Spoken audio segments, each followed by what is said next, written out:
every sale tonight, of course, is not just a recognition of her talent, it's an investment in her future as an artist. To officially open the proceedings, it gives me great pleasure to hand over to the wonderful woman on my right, Professor Lyn Beazley, who of course is Lyn Beazley AO, world-renowned neuroscientist and former Chief Scientist of Western Australia. You're welcome, and thank you so much for being here. You do so much for the community. It's just brilliant to see you. And yeah, I was the Chief Scientist of Western Australia. In fact, I was the first woman to be a Chief Scientist of any state or federally. So good for WA. We got in first.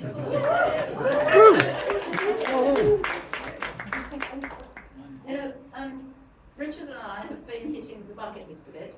And one of the things I've been lucky enough to do is visit the Pilbara and see the amazing rock art there. We're talking art today, but more visible the rock art in the world we have here in Western Australia, and it spans back almost 60,000 years. And I was so thrilled to see it.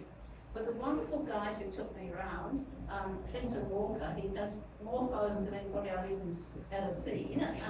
He was one of the first Aboriginal people to train as a guide through the oil and gas industry up there, and now takes people around to see these amazing things. And I said to him, "What's that tree over there called?" And he said, "Well, I don't know what you call it, but we call it the milk tree." I said, "Oh, what's that?" He said, "Well, you take the bark and you boil it up." He told me a few things that I can't quite remember. He said, "You get this milky fluid." And I went, "Oh, good, you drink it?" And he went, "No, it will kill you." So I said, "Well, what do you do with it?"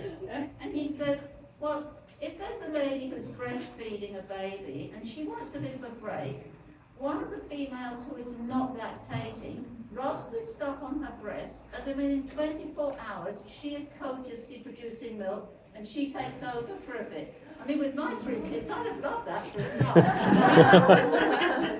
But what it made me think was that the blokes would never have done that. Forgive me, guys who are but it was those women who came up with that. So the first scientists in the world, we believe, are the Australian people here, and it was women as well as blokes who were the scientists. And I say that because imagine that rich history and knowledge that with respect we can share, because we're all in one country together, and to pay my respects to their elders, those here today, but particularly those young ones who are coming through, because we want a better Australia for every single Australian, and I know that's close to your hearts as well, so I had to say that. Okay.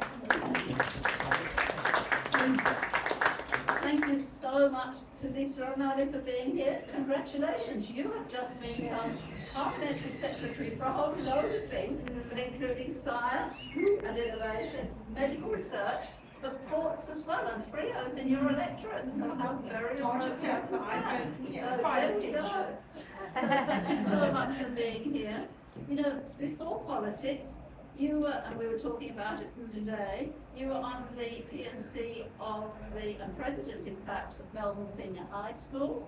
You were manager of Pilbara Farmers Market, and aqua aerobics instructor at Rio Leisure Centre, and you coordinated a community newspaper, because you know how important it is for communities to be connected. And I think that's what this whole event is about today. So congratulations and thank you for being here. And the Mayor of Melville, Kate, thank you so much for coming. I've been involved with Melville a lot because I'm sure you'll remember this, Connect Groups was based in the city of Melville, in your building for many years. And it's the peak body that oversees all the self-help organisations in the health area. So thank you, Melville, for all you have done, and I know that relationship continues. It's just fantastic to see you here today. Thank you so much for coming. Should we have a round of applause? These two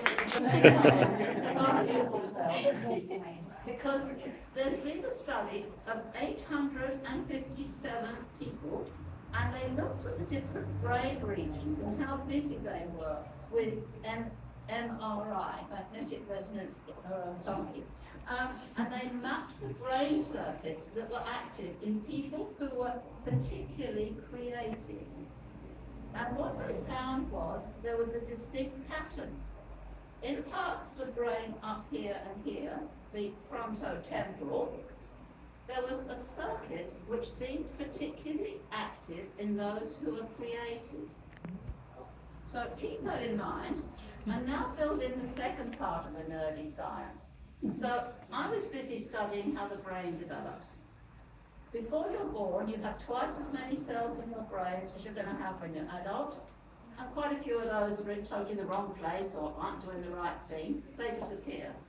But there are others that become inactive. They're still there, the circuits are there, but they need a bit of a tweak, a bit of a push to get active again. So my theory is that however creative you are depends on how active this circuit is here and here. It isn't the one that comes up with all the brilliant ideas and the wonderful art and the like, but what it does is free all those other bits in the brain to be creative in their own right, rather than toning them down so you just do the same thing you did the day before and have a very linear way of thinking. So I reckon what's happening in creative people, and we have this most wonderful creative lady here today, is that you've got a very active frontotemporal cortex. And congratulations!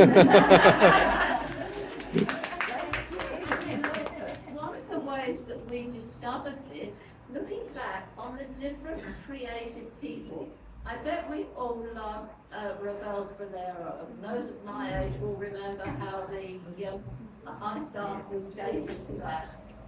Now, he was diagnosed as having frontotemporal dementia. Well, dementia sounds horrid, but what it did was it released his brain. It let that circuit that was dormant come back active again. And that's when he wrote his very best music, including that beloved Bolero. So it all fits together. Turning to you, beautiful lady, and I've asked your permission, you're happy if I talk about this, but you were born with something, and you referred to it to Tina, which is 22q. And it's also known as Deletion Syndrome. 1 in 4,000 people have it. And although that doesn't sound common, well, it is if you've got it. And secondly, Western Australia is becoming a leader in studying rare diseases, and you will know that, Parliamentary Secretary, because we have a lot of people working on things like muscular dystrophy, Alpha syndrome, and the like. Because if you put all the rare ones together, well, they're not rare anymore. And that's why they deserve the attention perhaps they haven't had before.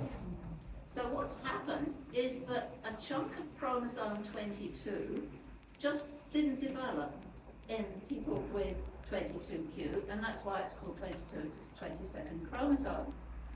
When you look at how many genes are missing, it's about 30 to 40.